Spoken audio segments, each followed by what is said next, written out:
Yeah, so all right, let me move on from that. Let me set this up because I want to talk about my brothers, Jimmy and Cameron.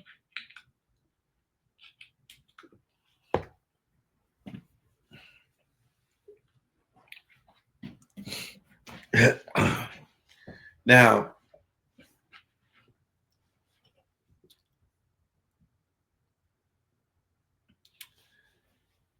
if you've been paying attention more recently, uh,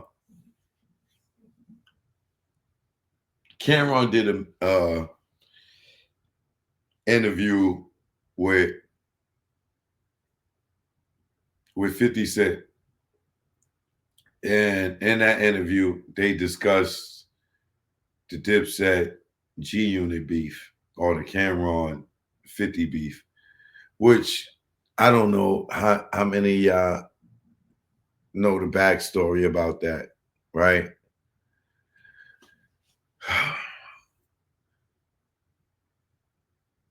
Before, well, I'll just tell y'all about the beef. At the time, the majors were still doing their thing, but it was a company named Koch that was putting out independent projects. And, you know, dudes started going from getting 25 cent an album to getting like 5 cent, I mean $5 an album, maybe. But they were making more than what they were making on the split in the majors, right? Dealing with these labels like Koch, right?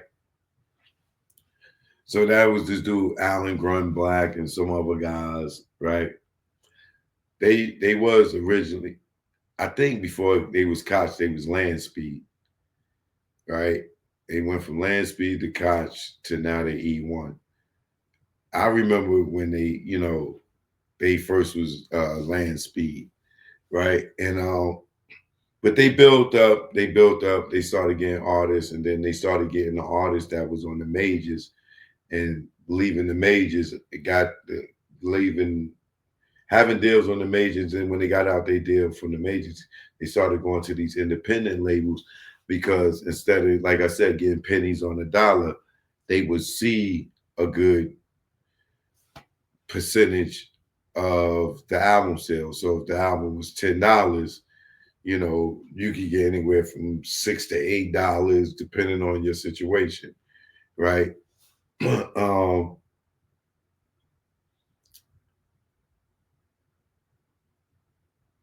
by the time Cameron started seeing success at Rockefeller, was the time Land Speed went turned to Koch, and they started moving good units, right? They wasn't doing platinum and gold like albums like that, but if you did do a gold album on them, it was a lot of money, way more money than you would get on the major label, right? So as Dipset was getting hot,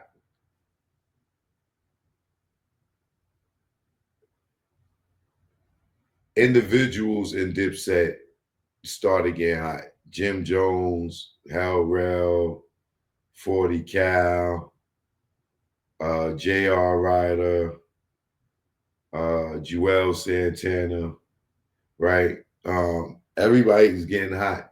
Now, Dame wasn't able to sign all of them, but was able to sign Joel's, right? So Joel's was able to get to the majors. The rest of them started going to Koch. Jim Jones, probably was the first one, I think, for them to do a deal on Koch. And like Duke the God, he had like a situation over there with the mixtapes. So when Jim Jones dropped on Koch and Ballin took off, he got paid because it was an independent label, and they getting those splits. So like I said, Koch became in Land Speed and Koch. Well, Koch at this time. Now a lot of artists is leaving the majors and going to Koch. So is now the perception when you looking at it is, oh, the guys that ain't on the majors no more, they go over to Koch, and it's like going from Hollywood to Tubi. You know what I'm saying? You was doing big ass movies in Hollywood. Now you're on Tubi. That's the equivalent of the majors and the indies, right? So 50 was on the radio and he was talking about artists leaving the majors and going to the indies. So he said, the indies is the graveyard, meaning, if you're not on the major no more, you going over to the graveyard. So he made that reference to artists that ain't on the majors no more. They on the independent, they in the graveyard. So Cam jumps out the goddamn window and calls up the radio station, taking offense to what 50 is saying, because he's calling Koch the graveyard. He not saying Cam and them is dead, and Cam ain't even on Koch. You know what I'm saying? Cam Artist is on Koch, but Cam ain't on Koch, right? So Cam calls up the radio station, right, getting all emotional and shit, right? Thinking he talking about him, and 50's not really directing nothing at him. So Cam get on the call up the radio station. They put Cam on the line, on the air, and him and 50 having a conversation. Cam takes it a step further, being the emotional nigga that he is. Cam always been emotional. I don't care what nobody say. He got to know it. You know what I'm saying? He started acting all girlish and shit, going back and forth. You know how he do, talking to 50, and 50 like, damn, Cam, like, you don't want that smoke. Like, chill, Cam. Like, right? So he telling Cam, yo, Cam, I'm not disrespecting you. I'm just saying, Koch, the Cam made it something, right? So Cam caught the Curtis drama, and he took an L going at it with 50, right? So what did 50 do? 50 pulled his henchman from him and had Jim and Juelz come over there. Now, I produced the episode of Rap City when Jim, it was 50's episode, but the surprise guest was Jim and Juelz. And that's when people first seen Jim and Juelz with 50, was on Rap City. And I produced that episode, right? And they may have came out on the show with him, but they definitely came out on Rap City, where you can look it up. It's on YouTube. I seen it, right? So that put a dent in Cam's career, because his main guys, Juelz and Jim, they was the main ones in Dipset. Everybody else was an extension. Juelz and Cam, outside of Freaky Zeke, them four was the original, like, Dipset diplomat, the diplomats or whatever. I mean, I know the other ones was around like that, but these was the visual ones that everybody knew, right? Like that. So to see Cam and Jim in the heat of the beef with Cam and 50, go stand with 50, Cam lost the battle. It was like Yayo going over there with Dipset and giving 50 the middle finger. Like, that's what Jim and Juelz did. They went over there. Now, that hurt Juelz in a major way because Cam shelved Juelz when he did that. When Cam when Juelz was trying to, get off and do his own thing, and Cam went and release him or whatever, and then was kind of holding Juelz up. That's why after that beef, you didn't. It took a while for Juelz to come out because Cam was holding the nigga up for going over there with 50. And I ain't gonna say it was sucker shit, but it was sucker shit. But it was part of the same sucker shit they did going over there standing next to 50. So you can't blame Cam, right? I ain't gonna free you to go make songs and talk shit about me, right? So that was the whole beef thing between Dipset and between Cam and 50. It wasn't really no Dipset G unit. It was really Cam and 50. So after all that transpired and Jim and them, Jim and Juelz got over there with 50, Dipset was never the same. Never the same again. Because Cam's an emotional nigga. He's never going to let that shit go.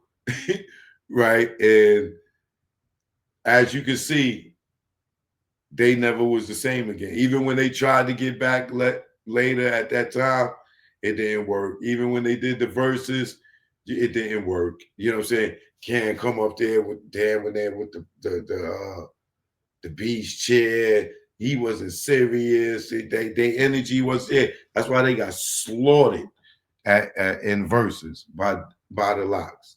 You know what I'm saying? Because their chemistry wasn't together, and it would never be the same after they did that with 50, because Cam never trusted them again after that. It was over, right? So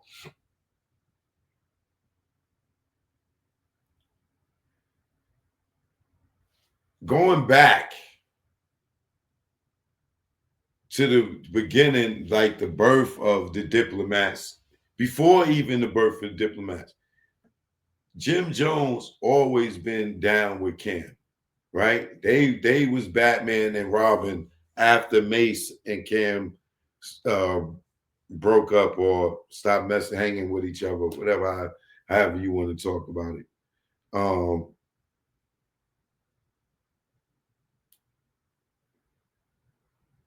I've always known Jim Jones to always hold Cam'ron down.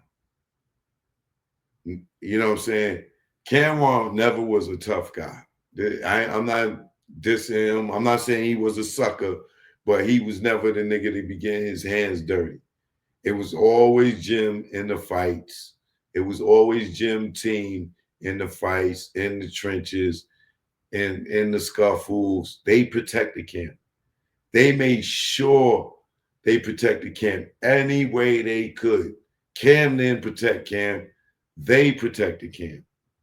And that's why Jim name is Capo, because he took on that role as to be the enforcer for the group to make sure Cam popped. You know, so ain't nobody can tell me different. I've seen Jim allegedly be the muscle for Cam through his gang affiliation, right? So when Cam was beefing with Mace, Jim was just riding with Cam. He was protecting Cam as he did with anybody else. You know what I'm saying?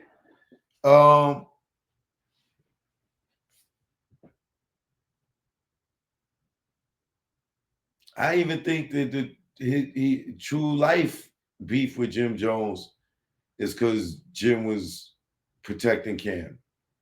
I think True Life is I think that started with Cam.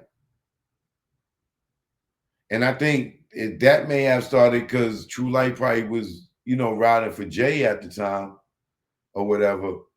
But I remember uh that's why Cam stopped messing with Big Joe because of True Life. True Life walked up on Cam. Uh who else was there? Ed Lover was there. And True Life walked up and he told Big Joe, yo, you make a move, my man gonna pop your top. And so, and Joe, he couldn't move. What he was gonna do? Get shot in the head for Cam and shit. And True Life punched Cam in the face. And Cam looked for Joe to do something. Joe didn't do nothing. Cam ain't do nothing. And being that Joe ain't do nothing, Cam stopped fucking with Joe. But I believe after that, that's when True Life probably got into it with Jim, because Jim is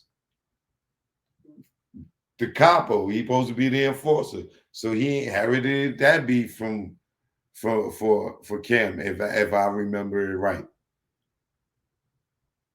But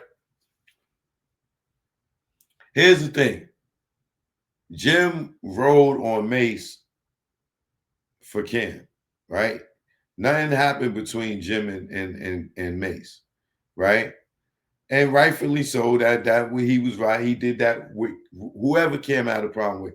Jim was riding. And motherfucking Cam had a beef with his mother. Jim was riding. You know what I'm saying? Like, it don't matter. He took that role on his goddamn self. You know what I'm saying? I'm not saying Cam told him to, but he damn sure didn't stop the nigga. You know what I'm saying? And he understood that was his role. You know what I'm saying? But then it became a time. And I watched this all. Like I tell you, I've been shooting Cam since SDE. I think he might even had a joint before that when I was interviewing. Didn't he have another Confessions of Fire? Like, I've been interviewing this nigga in the club for dumb long, right? SDE is when it was already Dipset. The Diplomats was already around during SDE, that album, Sports, Drugs, and Entertainment. Confessions of Fire is Mace era. SDE is when Jim became what Mace was, not even on the rap tip, but just, how you saw Cam and Mace, you saw Jim and Cam. So after SDE, started taking off, he had a joint on that album, What Mean the World to You, that was like a hit record. I would say it was popping, right? Jim is already a blood at this time. They running around with all that dumbass blood shit in New York. You know what I'm saying? No disrespect, but that shit caused a lot of ignorance and young niggas to go to jail, kill, and some more shit, right? And they all the same color and be killing each other. So I don't get that, right?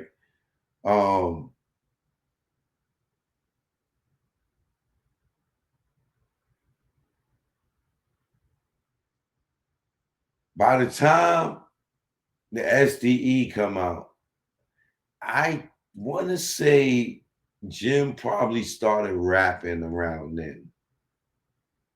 But he wasn't a threat to Cam, right? Because Cam was a star. By Rockefeller, Jim is really, he really starting to really go in the studio and record, outside of Dipset. And, he really thinking, I can do this, right? And I'm watching him, right? The same time Jim doing shit, I'm still doing shit, right? Recording music, but we still running around with this Rockefeller shit But that's how I wound up in the battling Kanye in Quad Studio, right? Because we still doing the rap shit while we still doing this, right? And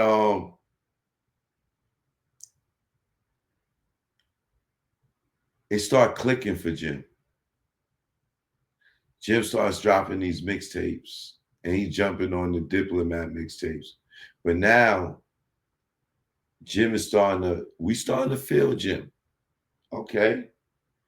You know, we traveling around the world and shit, but we listening to Jim's joints and we like, okay, Jimmy, he got some. Then I think it was like, it might have been the summer in Miami. That's when we knew Jim really, all right, Jim is coming into his own. Now, at the same time, Cam is going from, you know, being happy for the nigga to now being fearful of Jim's success. And then the fear is starting to turn into jealousy, right? I watched it. Y'all know me. I'm the nigga on the camera. I'm just watching.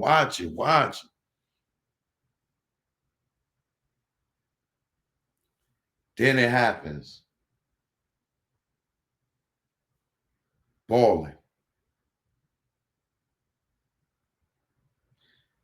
Then it happens. Jim Jones album release party. I'll never forget it. Then this is when I knew it was going to be a problem in Dipset. Cam was used to being the star. Jim became the star for Dipset when Ballin' dropped. He was gone, right? Cam had a lot of hit records, but I don't think Cam had a record bigger than Ballin'. I might be wrong, but the impact Ballin' had, I don't remember a Cam'ron record. Cam has a lot of big records. Old Boy, a lot of big records. But I don't think Cam'ron had a record big as Ballin'. For, you know, now Ballin' didn't stand the test of time, but in that era, at that time, it was nothing. Like everybody's ballin'. Like that's all. Like it was the biggest thing.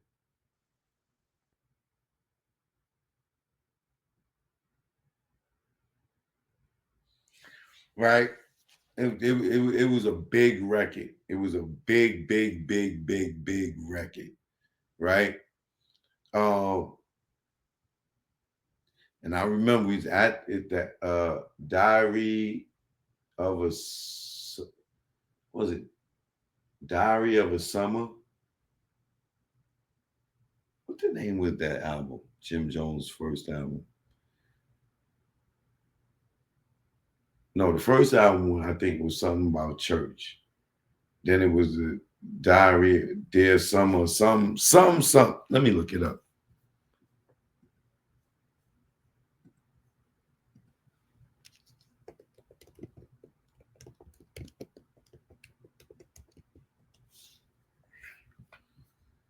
Harlem, Diary of a Summer. Yeah, Diary of a Summer.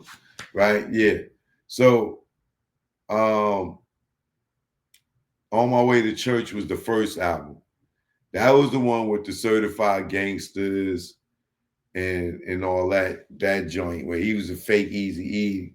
Like, you know, I know Jim that grew into the blood thing in New York, grew into the blood thing. But when Jim was first doing the blood thing, it was a goddamn, it was so CB4, you know, it was like, it was so imitating LA to the fullest. It was damn near a joke, right? But as we can see, that West Coast influence has spilled all over the world. You know what I'm saying? All these niggas done copied that shit, right? And you know, it wasn't, in my opinion, copying that gangster gang banging lifestyle just added more destruction to the music industry and to the streets and in the jails. You know what I'm saying? Because they imitated something that they saw in movies and shit, and they glorified it. Menace to Society, Boys in the Hood, this, that, and other. A lot of these dudes never even been to California, but them movies, Colors, all them shits made niggas. They wanted to be fucking Old Dog. Niggas wanted to be Old Dog and Kane. Right? Niggas wanted to be Doughboy. Niggas wanted to be MC8. They seen them niggas in the movies and they thought it was so cool. Niggas seen them niggas throwing hand signs and shit. They want to be able to throw hand signs. And the influence of those movies and the NWAs and all that other shit caused a lot of destruction. It's as much as destruction as crack did. You know, you can sit there and deny it if you want, but you're not gonna tell me it wasn't Bloods in New York that never been to goddamn California, never seen Compton in their goddamn life, never seen the 60s, never seen Crenshaw Avenue, never fucking been on a plane for the most part, and was influenced by a movie. You're not gonna tell me that those movies didn't make people in other cities copy them.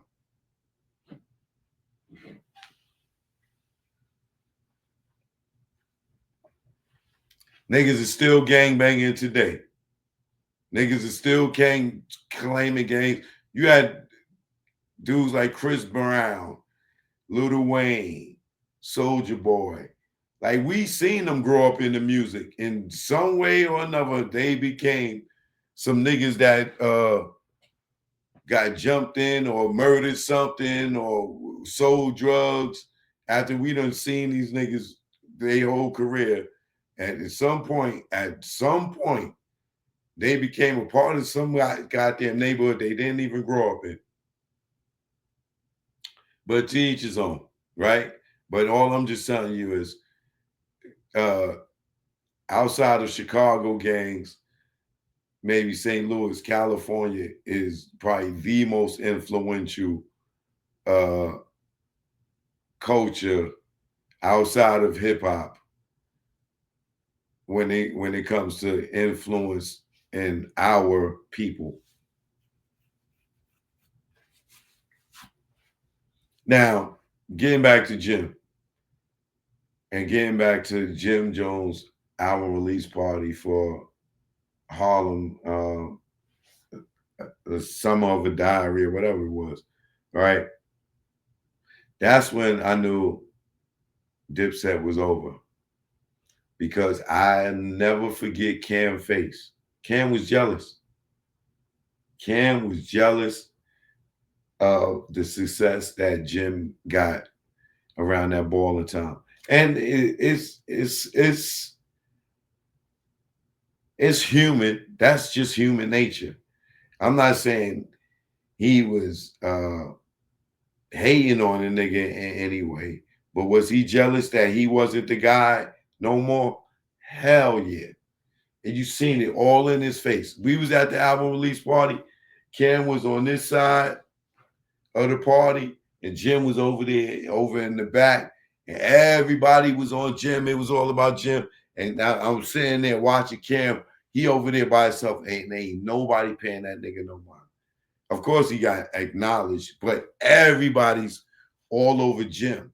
And I'm watching Cam, and he's watching Jim from across the room. And I'm seeing the saltiness look in his face. Like, damn, that's why I want for dudes like Jay-Z. They not helping niggas, because they don't want somebody to come in, a young Chris or somebody to come in. They put them on and nigga Drake them and elevate above them. That's what Jim Jones did to Cameron for a minute. You know what I'm saying? And I don't think that Cameron ever got back above Jim musically wise. Like, not like, I don't think Cam had another big hit after Jim had Ballin'. Am I right about that?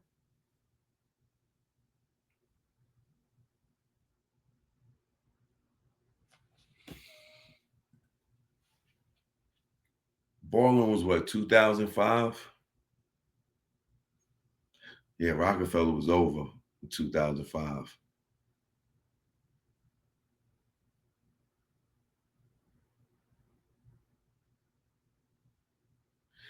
Yeah, well, 2005, I was already at Rap City. Cam had, yeah, Cam had a couple of records after that. Touch It or Not. Um,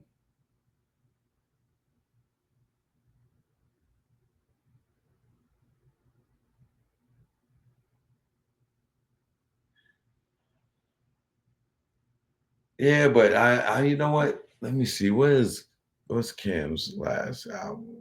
Let me see.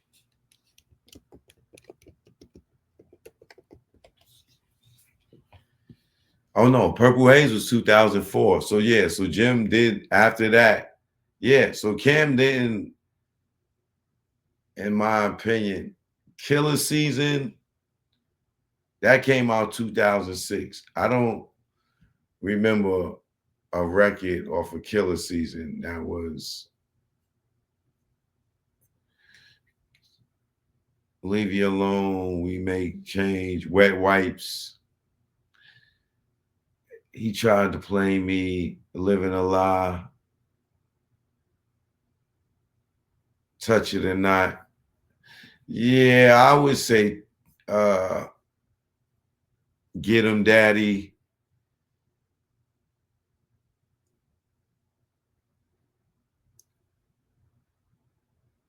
Yeah, I would say Cam. Yeah, Cam last good album was Killer Season. Touch It or Not, Wet Wipes, um, Living a Lie. But like I said, none of those records was bigger than Ballin'.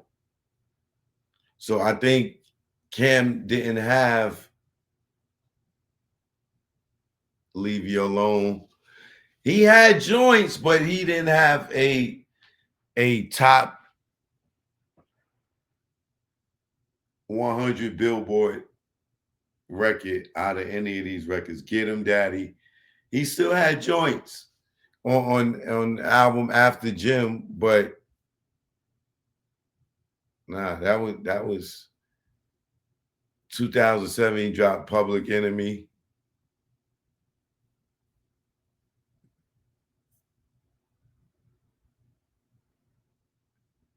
Yeah, see, it ain't nothing on that album, on that Public Enemy album, that was bigger than Ballin'. So it's like after Ballin', when he dropped Crime Pays in 2009. What was on that? Nothing bigger than Ballin'.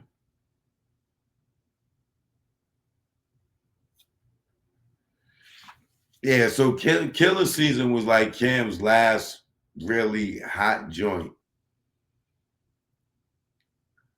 And Ballin', that ran for a couple of years. So that ran into the 2006.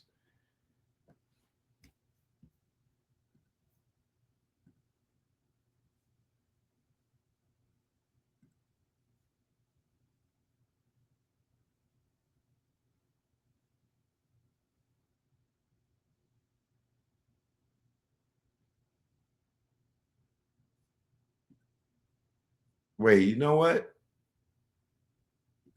I might be wrong. Let me see.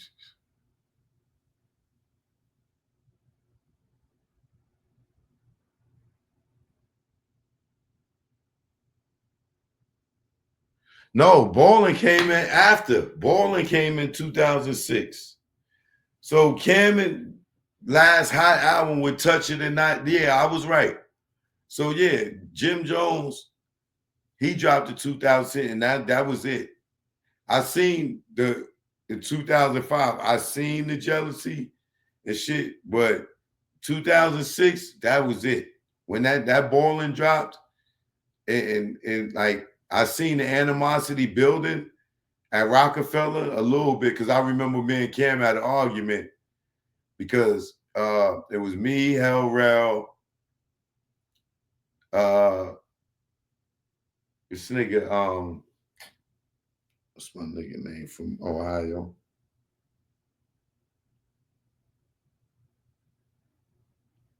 Damn, what's his name? It began with an M.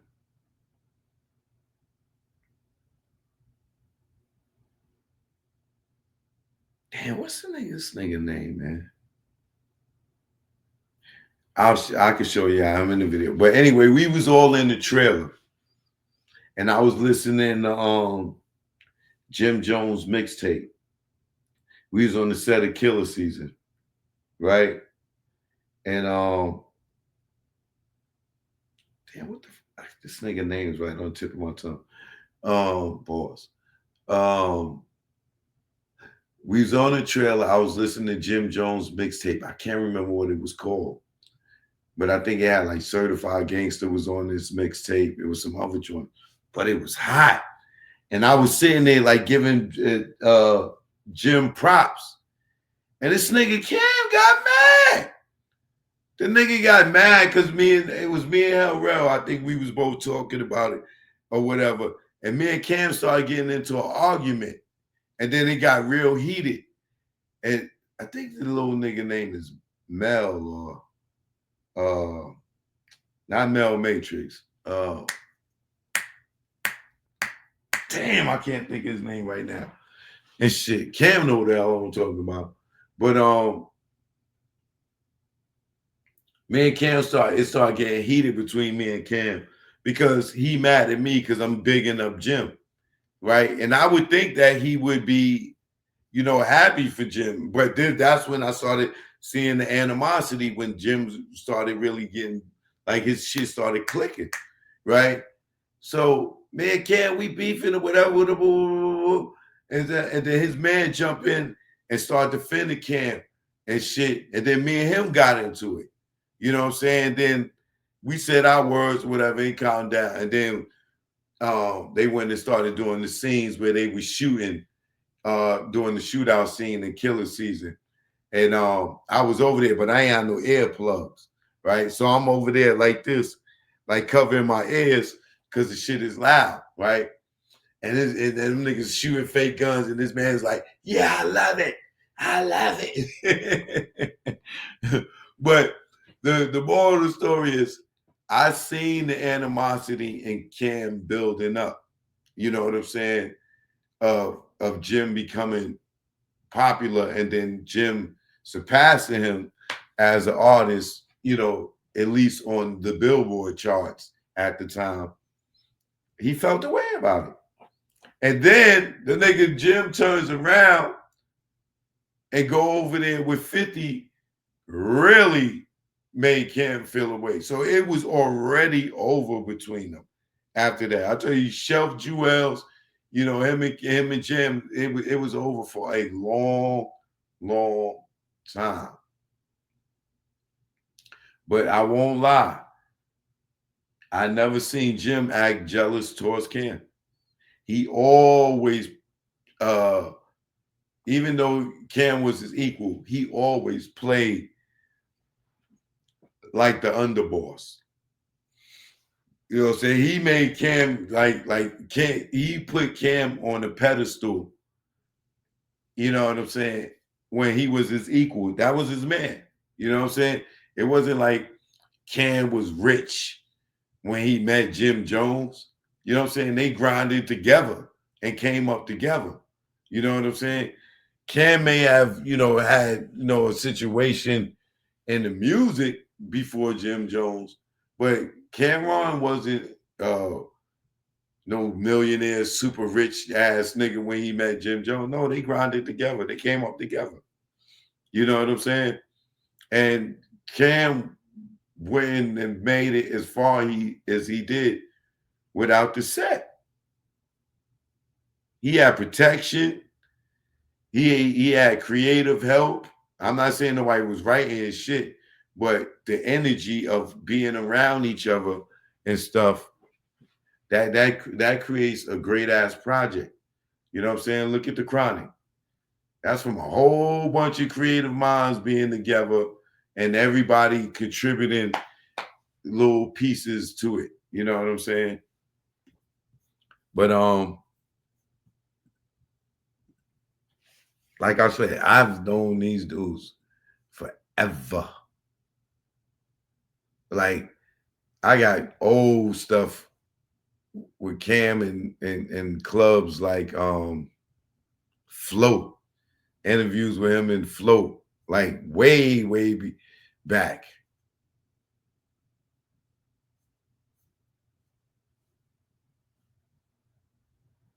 But I could show you them.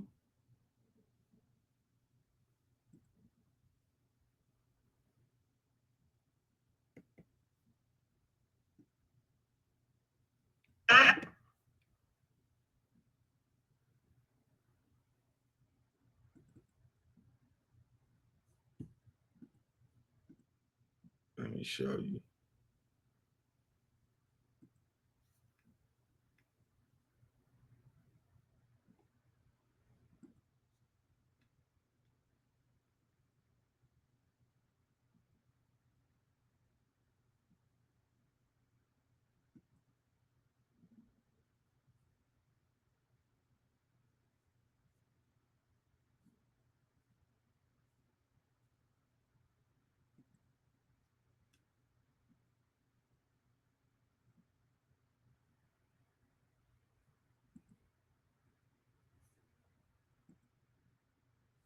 Oh, I'm gonna have to do it this way. Hold on.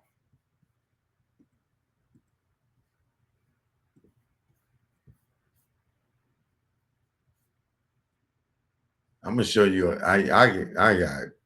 Oh boy, like I'll show you a lot of interactions with these dudes.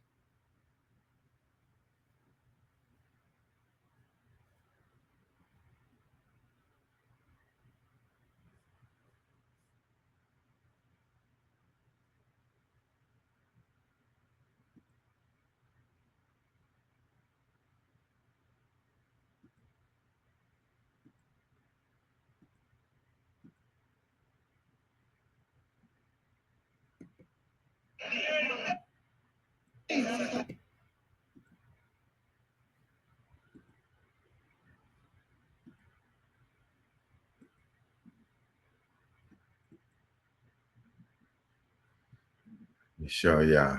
Just like it is crazy to see people go from one.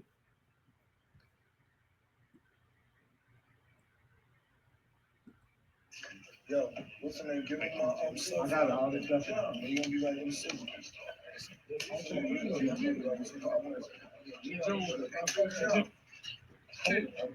Business, man. Business, man. Oh, here, real quick.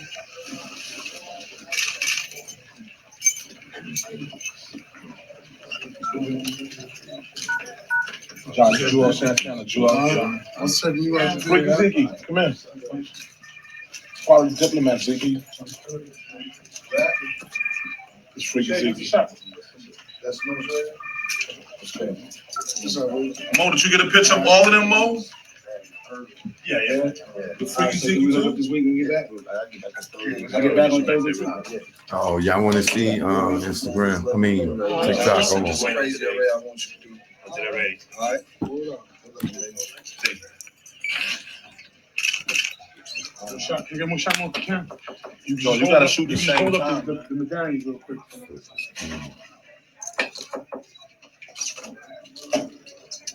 All right, baby. Love, thank you. All right, baby. Yo, we can keep the hook up too, dog. Word up. I was checking his number. Got it going on, bro. Come on.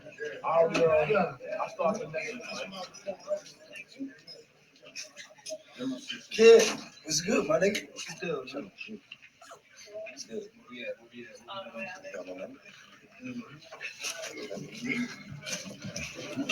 Cheese.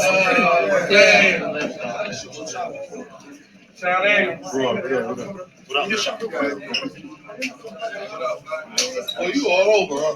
Don't fuck around. He on tour. He on film tour. Yeah. I don't know. I can't get it TikTok for y'all to see it. Y'all gonna have to join me on my Instagram. I mean on my YouTube. Flip the camera, man. Oh, there we go. Everybody over here? Shay, where you at? Everybody look over here? Right over here? One more? Right here.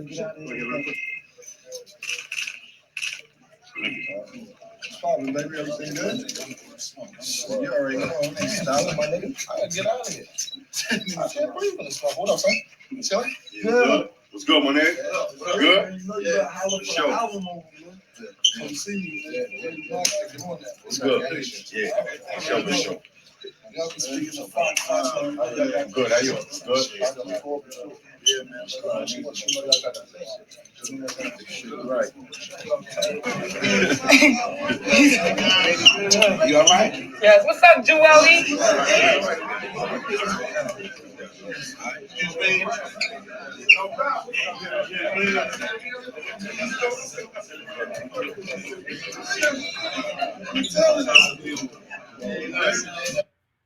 I want to give a rest in peace to Fox from MOP. That lady y'all seen, Fox passed away recently, man. Rest in peace, Fox. We love you, Fox.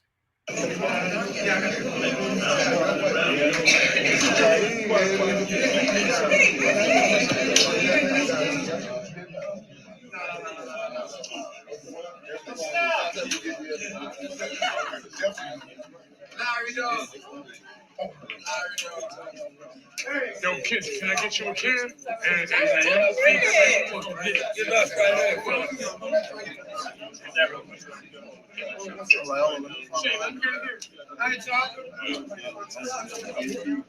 Come through real quick.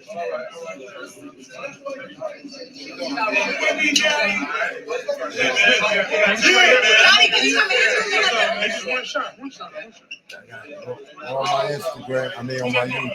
Let me get a shot real quick. Yo, kids,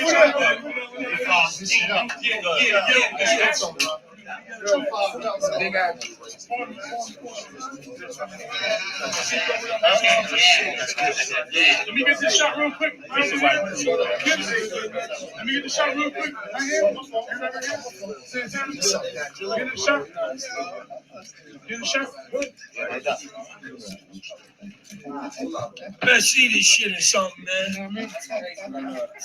Look at Another one right here, guys. No?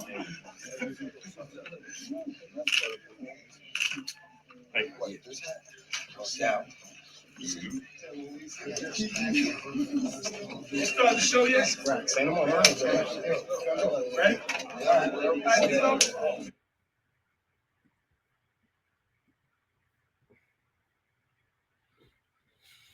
I lived a good ass life, boy. When I look back at it, and all these niggas be trying to front like they don't know me, and all the marketing and promotion and video promotion they got for me, shooting they got them self all over the world in different countries, people seeing my content. Yeah.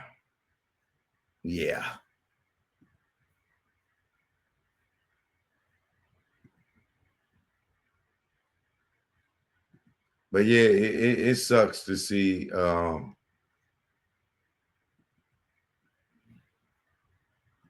Cam and them like that, man. I seen them niggas go from nothing to to them doing stuff like this.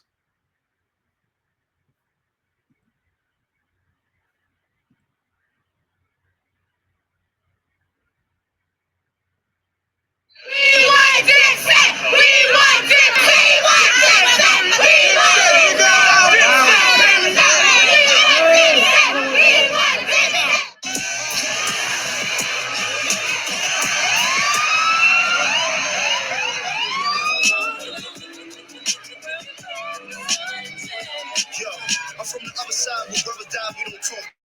Put up and ride, put up high, but we don't want too much shit. We cop high, but the price of New York's too much. We get locked for the pie, sitting up and call the daughter with some shit. Bitches subject man, that freak you and rival. Bitches pose just a piece of the novel. Rich with bullshit. Pull up 2 3s in a Tahoe. Hopped out with 2 G's in the goggles. Killing me, bitch.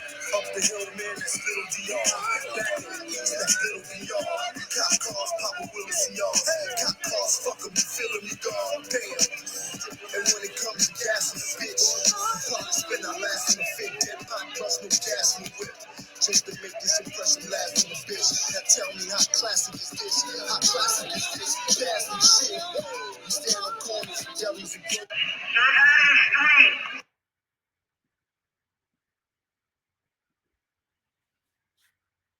That was our Rockefeller days right there. Niggas had an in-store at H&V. I go running up there with the camera. These niggas, instead of showing up to the in-store, they come riding down the street, throwing money off the thing, thinking them they ain't paid in full or something.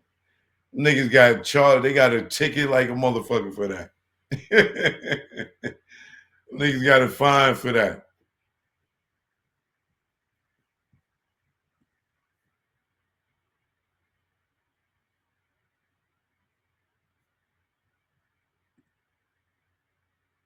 I did this right here.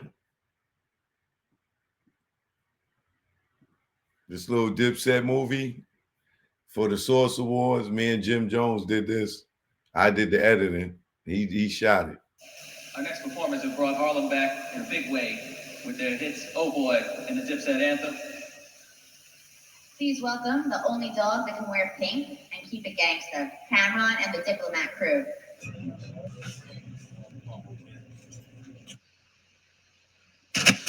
That's my word, killer. These peanut butter and jelly face dudes out here is wailing right now. They talking about Trey Nice. They talking about killing with all this pain. The dudes outside, they hating. I think they talking about they wanted with Dipset. Yo, then check them. He coming to tell you right now what's good. Yo, Habibi, you got Habibi ain't got nothing. Habibi got it. I'll be right back. I want the paint.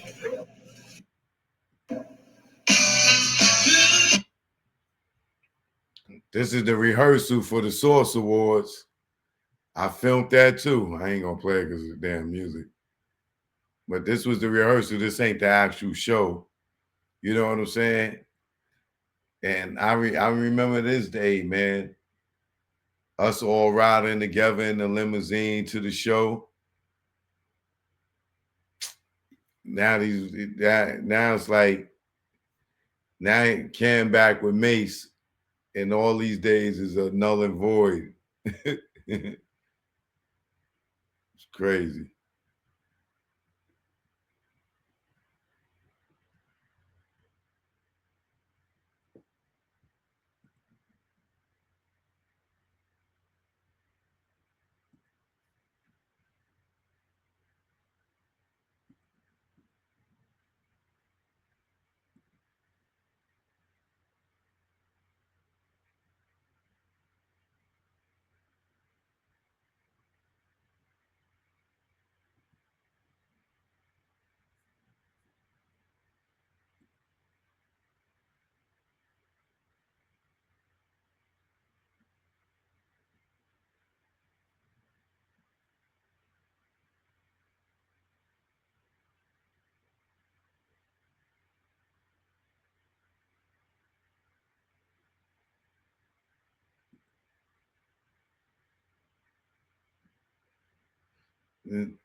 They went on tour.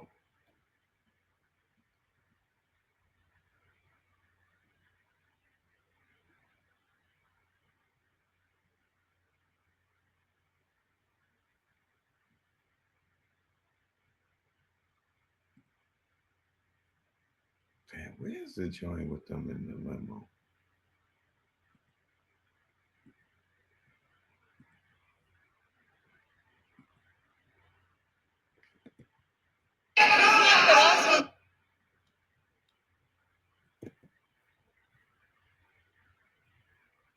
Where's that limo joint at?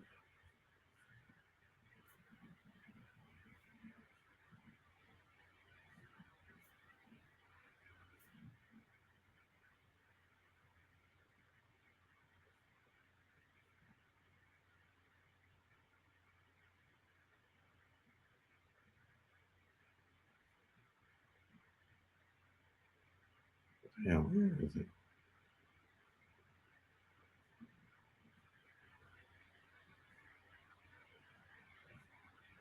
I got so much content on this one.